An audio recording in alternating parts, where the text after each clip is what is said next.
सो क्या बता रहा था मैं?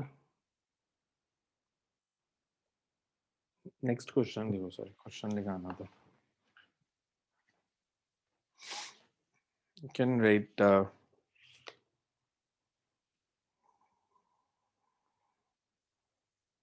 three concentric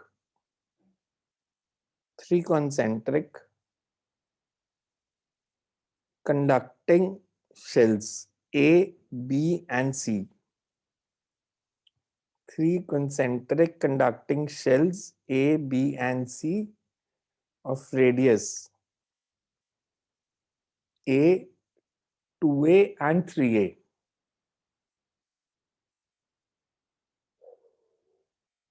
have charges Q each, as shown. Have charges Q each, as shown. If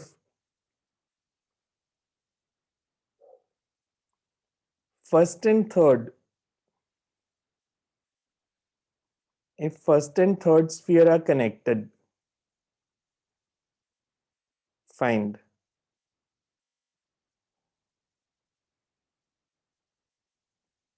the charge on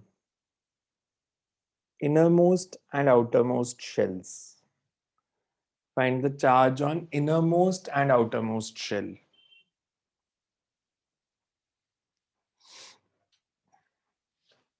हमें ऐसे दिया radius A, radius 2A, and radius 3A. So तीन concentric spheres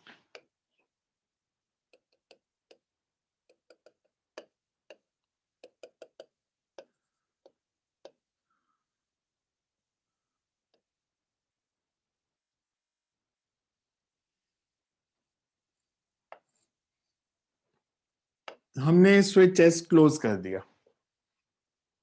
सो हमने बताना है इनर मोस्ट और आउटर मोस्ट पे charge कितना होगा.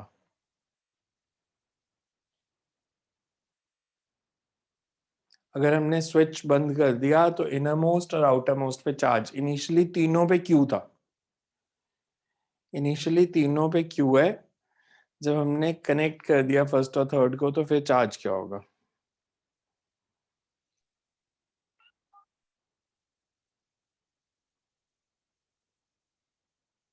करो सॉल्व इसको.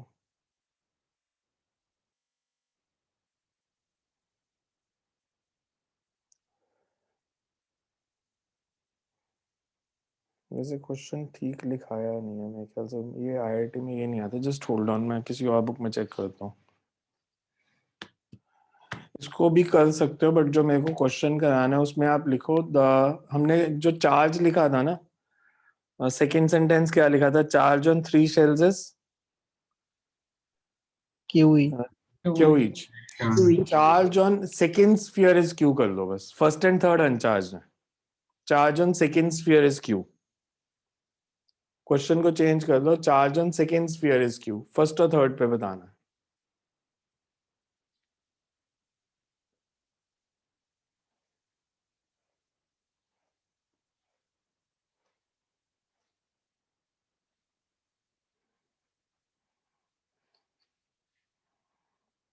फर्स्ट और थर्ड पे कितना चार्ज आएगा. सर ये दोनों अनचार्ज भी और कनेक्टेड भी हैं आपस में. पहले अनचार्ज थे फिर मैंने कनेक्ट कर दिया.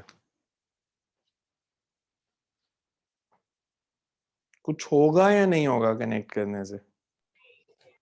Potential difference same. Sir potential difference same हो जाए चार्ज आ जाएगा दोनों पर. पोटेंशियल डिफरेंस सेम नहीं होगा. पोटेंशियल सेम होगी. पोटेंशियल डिफरेंस तो जीरो होगा. पोटेंशियल डिफरेंस तो जीरो होगा फर्स्ट और थर्ड के बीच में, बिकॉज फर्स्ट और थर्ड को कनेक्ट किया है. तो फर्स्ट और थर्ड के बीच में कोई पोटेंशियल डिफरेंस नहीं है. मतलब जो फर्स्ट की पोटेंशियल है वही थर्ड की पोटेंशियल होगी.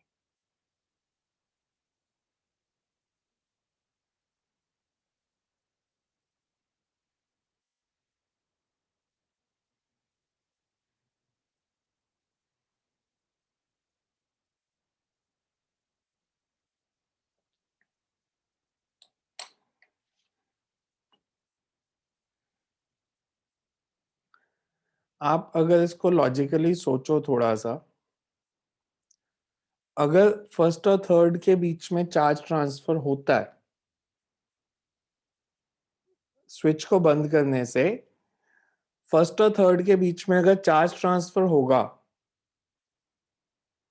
तो एक चार्ज गेन करेगा, दूसरा लूज करेगा, मतलब एक पे जितना पॉजिटिव आएगा दूसरे पे उतना ही नेगेटिव आएगा। ऑन द होल तो चार्ज जीरो ही है ना फर्स्ट और थर्ड पे मिला के, बिकॉज वो इनिशियली न्यूट्रल है। मैंने इसीलिए क्वेश्चन चेंज कराया, वो दूसरा जो पहले लिखाया था वो घर में कर लेना, वो आसान है। First and third because connected है और इनिशियली इन पे चार्ज जीरो है तो इन पे फाइनल चार्ज भी जीरो होगा।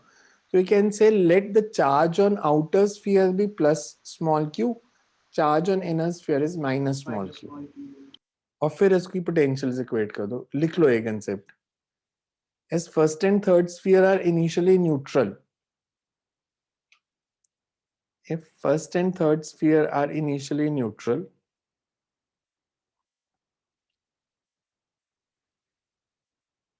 therefore the sum of charge on the two spheres will also be zero after connecting them. Sum of charge on the two spheres will also be zero after connecting them. That is, if charge on outer sphere is small plus q, if charge on outer sphere is small plus q, charge on inner sphere is minus small q. अब दोनों की potential निकाल लो, equate कर दो, you will get the answer. Second वाले का मतलब potential निकालने की जरूरत नहीं है बिकॉज वो चाहिए नहीं, पर सेकेंड स्फीयर के कारण फर्स्ट और थर्ड पे पोटेंशियल निकालनी है।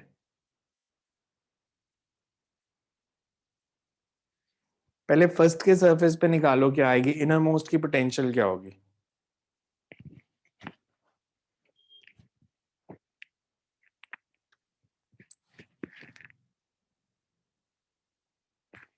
पहले इनर मोस्ट की पोटेंशियल फिर आउटर मोस्ट की पोटेंशियल।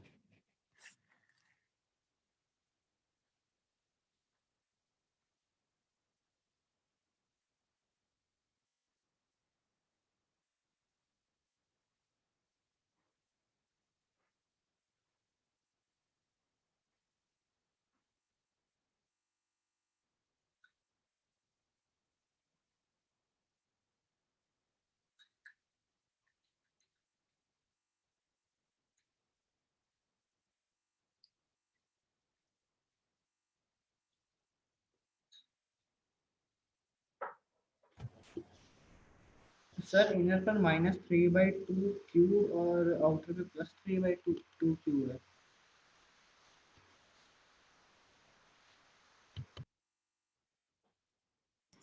सर अंदर वाले पे -q, बाहर वाले पे +q।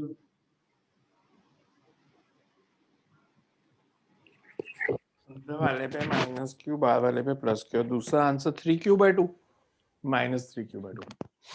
Let's see. Sir -3q/2 अंदर पे और बाहर +3q/2।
मेरे पास तो ये आंसर आया,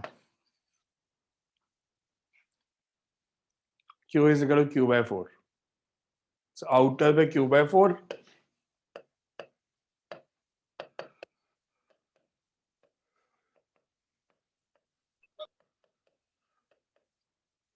इनर पे minus Q by 4.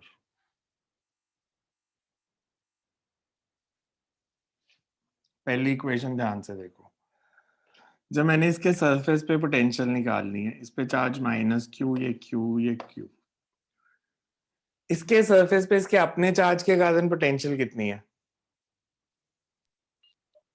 Minus Q by, second पे है चार्ज कैपिटल Q, तो सेकेंड के सरफेस पे पोटेंशियल Q by 2 है, वही इंटरनल पॉइंट पे भी होगी। Yes. और थर्ड के सरफेस पे उसके सॉरी फर्स्ट के सरफेस पे थर्ड के चार्ज के कारण, तो थर्ड Plus के सरफेस पे Q by 3 है, अंदर भी वही होगी। Yes, sir. फिर जब हमने आउटर मोस्ट स्फीयर लिया, तो ये दोनों स्फीयर्स के लिए एक्सटर्नल पॉइंट है, तो इनर स्फीयर के कारण माइनस Q by 3 है, सेकेंड के कारण Q by 3 है, थर्ड के कारण प्लस Q by 3 है। बाकी तो मैथ्स था। देखो ध्यान से एक बारी इक्वेशन देखो, मैथ्स हो जाएगा। इक्वेशन पे फोकस करो, वो समझ में आ रही है सबको कि नहीं आ रही? सर इक्वेशन सही बनी थी सर, मैथ्स में गड़बड़ हो गई इक्वेशन।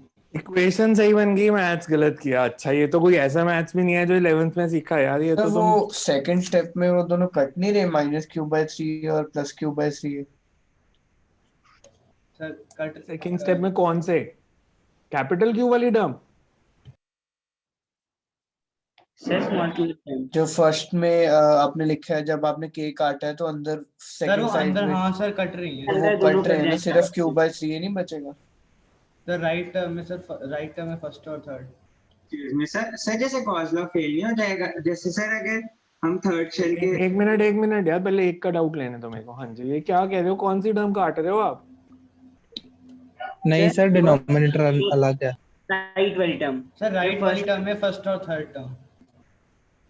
तो पहले सर, स्टेप में राइट दूसरे साइड साइड से काटा ना, मैंने इधर से नहीं काटा, उसमें क्या है? बात तो एक ही है। मैंने Q by 3 को राइट और लेफ्ट साइड वाला Q by 3 काट दिया, उसमें क्या फर्क पड़ जाएगा? और मैच कर लो, मेरा आंसर मैच करता है जेई से, आपका नहीं करता। Excuse me next sir. लिखो। हाँ जी, सर जैसे अगर थर्ड शेल के अंदर कोई पॉइंट ले तो उसके अंदर चार्ज इनक्लोज 0 होना चाहिए, तो जैसे अगर सर सेकंड वाले पे क्यू है तो एक मिनट आप क्या कह रहे हो? अगर सर जैसे थर्ड शेल के कोई, जैसे थर्ड शेल को 2 लेयर्स में बना ले तो थर्ड शेल के इंटरनल पॉइंट पे जैसे जो पतली सी बनेगी उस पे चार्ज इनक्लोज 0 होना चाहिए अगर कॉज एंड सफर माने तो। अगर एक सेकंड शेल पे क्यू है तो फर्स्ट शेल पे माइनस क्यू नहीं होना चाहिए अंदर, ताकि चार्ज इनक्लोज 0 हो जाए।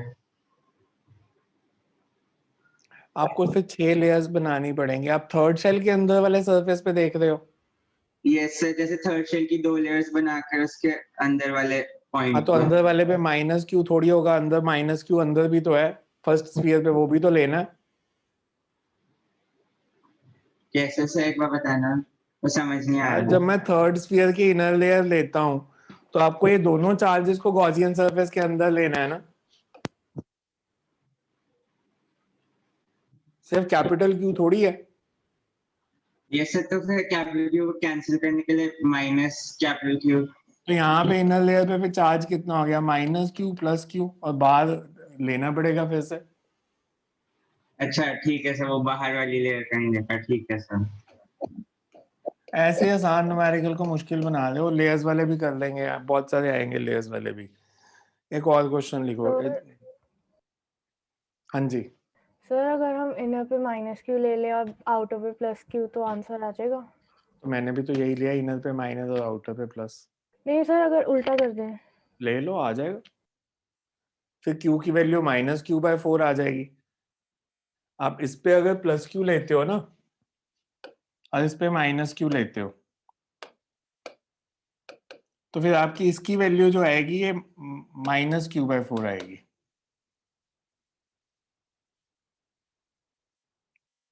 और बाद वाली फिर माइनस माइनस Q by 4 हो जाएगी, दो बारी माइनस लगेगा तो तो वो आनी तो यही है, ये q/4 ही आना है और ये -q/4 ही आना है। आप एज्यूम करते टाइम ले सकते हो कि बाहर वाले पे नेगेटिव, अंदर वाले पे positive. So you can write next.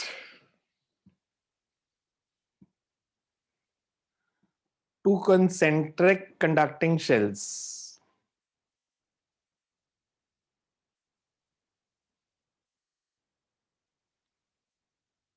have radius small r and capital R.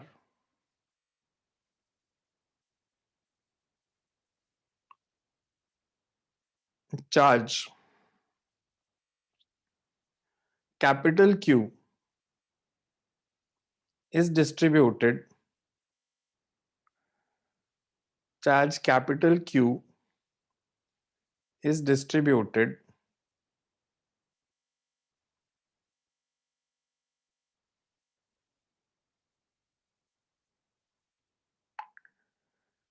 on the two shells such that surface charge density is same for both the spheres, such that surface charge density is same for both the spheres. Find potential at the common center. Find potential at the common center.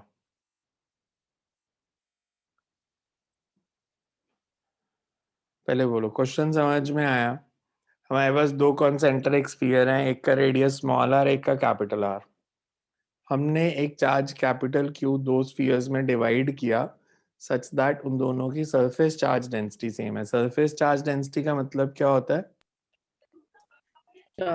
Charge upon surface area. Charge upon area, वो दोनों के लिए same है। हमने बताना है इन concentric spheres का जो कॉमन सेंटर है वहां पे पोटेंशियल कितनी है। ये क्वेश्चन मैं अभी बता रहा हूँ, पेपर में नहीं आएगा, फाइनल में, स्कूल में आ सकता है, बिकॉज ये बोर्ड में भी आ चुका है, ये जेई एडवांस में भी आ चुका है, ये मेडिकल में भी आ चुका है, मेंस में भी आ चुका है। फिजिक्स का कोई एग्जाम नहीं है जिसमें ये क्वेश्चन आया नहीं, तो रिपीट होने के चांस बिल्कुल नेग्लिजिबल है कि दोबारा आपको भी आए, but it's a good question. It started with JEE advance some 80s में, और 2000s तक आते आते तो ये बोर्ड एग्जाम में भी कॉमन हो गया।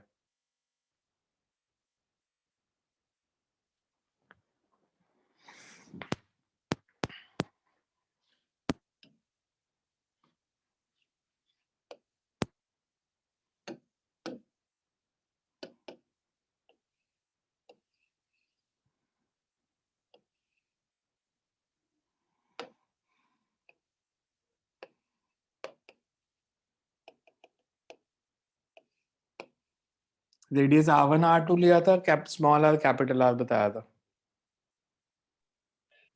Small R and capital R. Okay, lit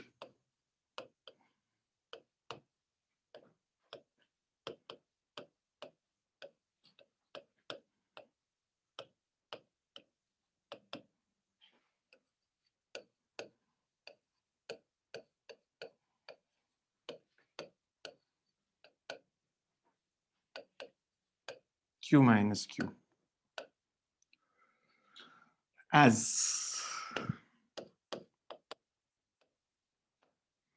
surface charge density is same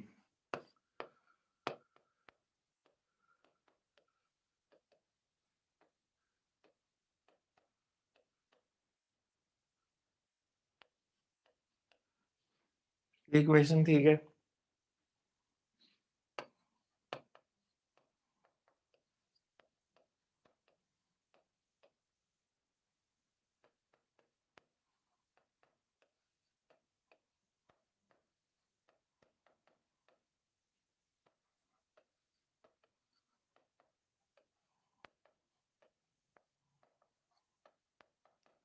यहां तक देखो, समझ में आया? Yes sir. मैंने दोनों स्फीयर्स पे चार्ज निकाल लिया। Potential at common centre, centre पे पोटेंशियल वही होती है जो सरफेस पे है, तो फर्स्ट के सरफेस पे पोटेंशियल कितनी है, सेकंड के सरफेस पे? Q bye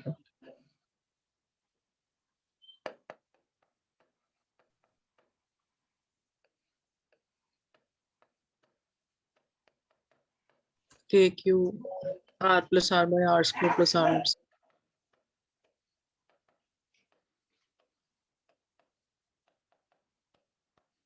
This is potential at common center.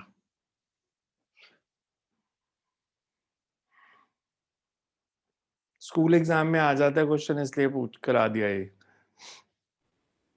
This is the potential at common center.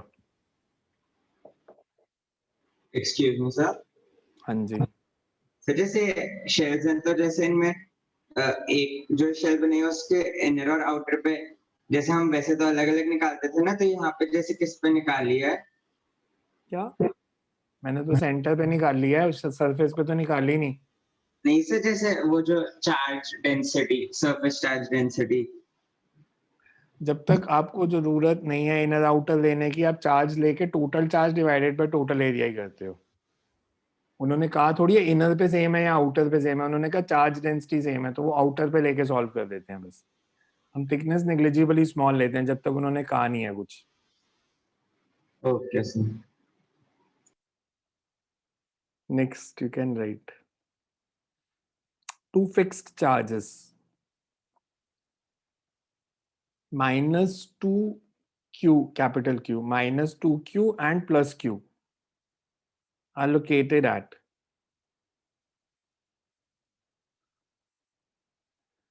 minus 3a comma 0 and plus 3a comma 0 on x-axis.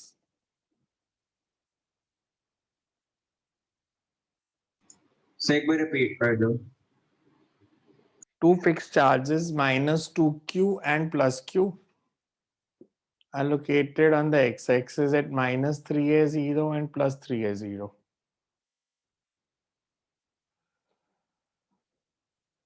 Find the locus of all the points which are at zero potential.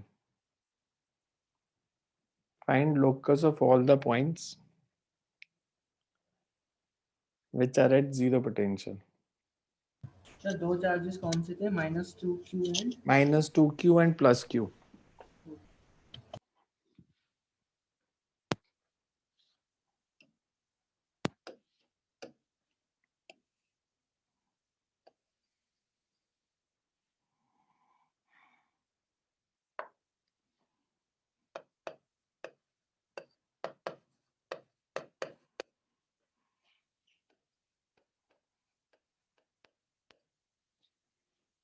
हमने locus of all the points बताना है in xy plane where potential is zero.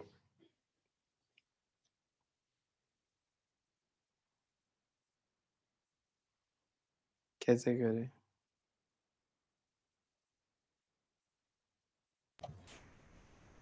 Sir इसमें कोई भी point x, y लेके उसमें sir दोनों sir इसमें ऐसे कर सकते इक्वेट हैं कर सकते हैं. सर इसके अंदर ऐसा कर सकते हैं हम, इसके इक्वेटोरियल लाइन पे जैसे जीरो होती थी उस केस के अंदर, तो फिर क्या चीज? जब नॉर्मल डाइपोल होता था तो फिर उसमें हम इक्वेटोरियल लाइन पे जीरो होते थे, उसमें हम एक एज्यूम कर लें x और एक हो जाएगा 6 से -x, तो फिर हम उनको लेके उनका एक कंपोनेंट जीरो कर दें प्रूफ. ये डाइपोल है ही नहीं तो माइनस कंपोनेंट किसका जीरो प्रूफ करोगे? पोटेंशियल तो स्केलर होती है. मैं कंपोनेंट किसके बनाऊं इसमें?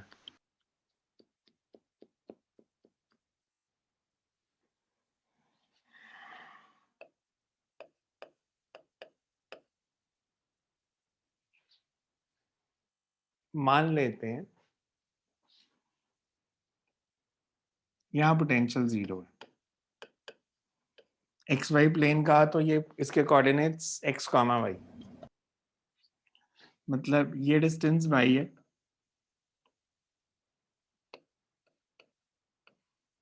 और ये x है.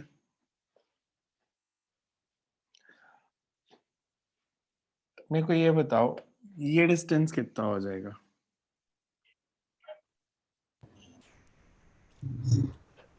√3a square plus y square. x plus 3a square plus y square. plus y square.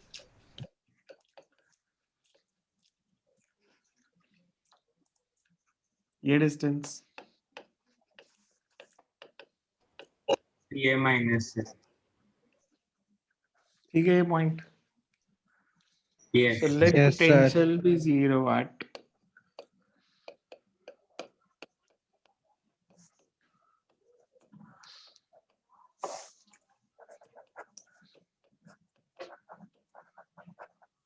Potential due to negative charge कितनी, के को कॉमन ले लेते हैं।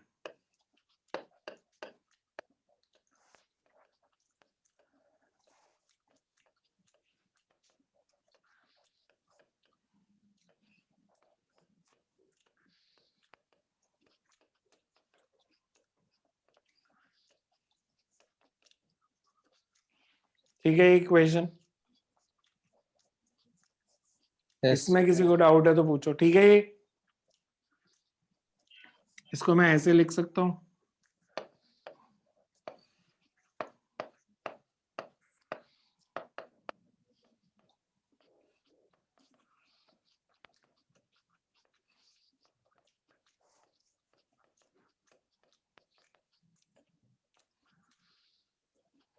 ठीक है, answer implies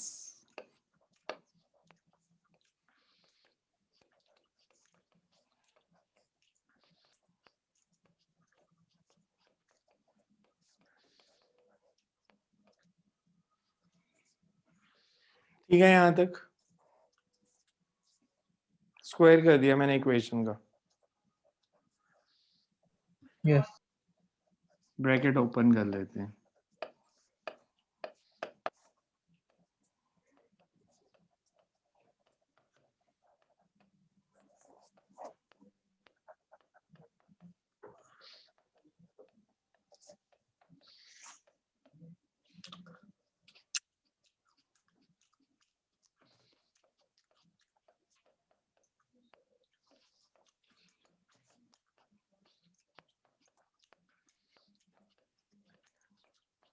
So y square equal to 16ax. Answer बता रहे हो? हाँ जी sir. नहीं, इतनी जल्दी होना नहीं चाहिए, मेरे को लग रहा है देख के वो आंसर नहीं आएगा जो आप बता रहे हो।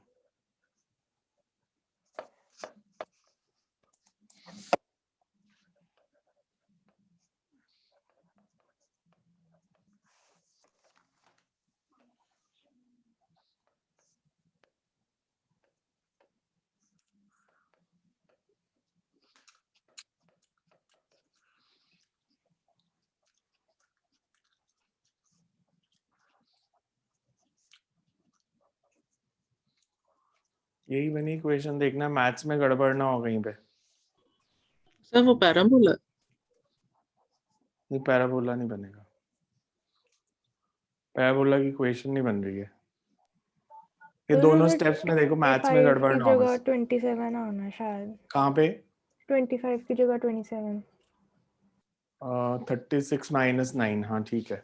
मैथ्स में देख लो, मैथ्स में कोई और गड़बड़ ना हो, नहीं तो सादा सम गलत हो जाएगा।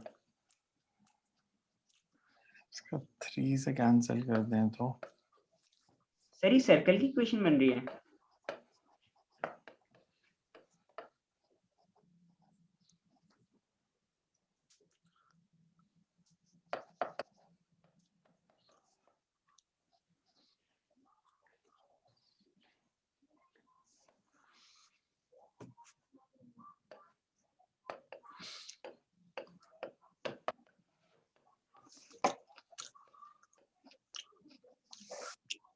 सर्कल की इक्वेशन ये है।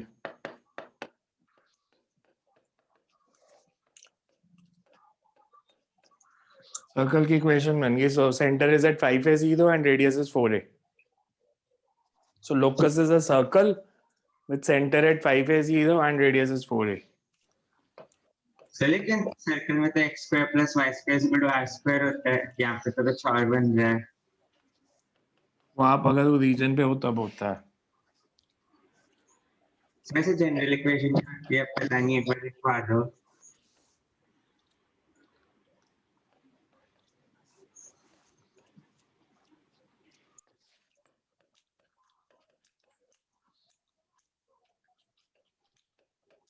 सर्कल की ये इक्वेशन होती है।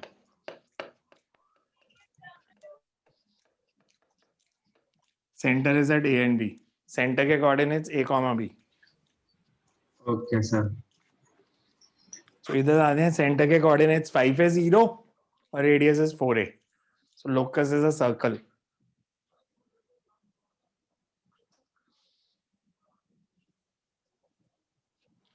मतलब कैसा बना? अब देखो 5 है 0 and radius is 4a.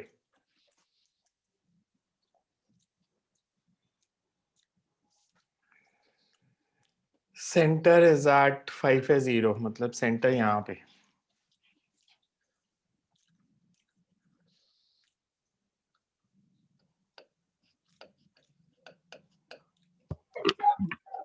इसका रेडियस 4a,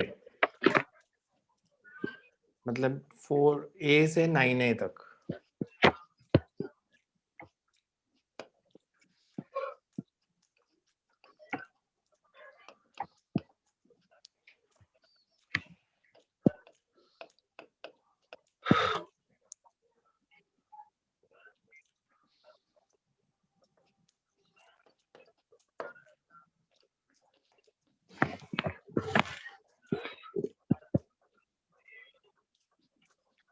इन सारे पॉइंट्स पे पोटेंशियल 0 होगी।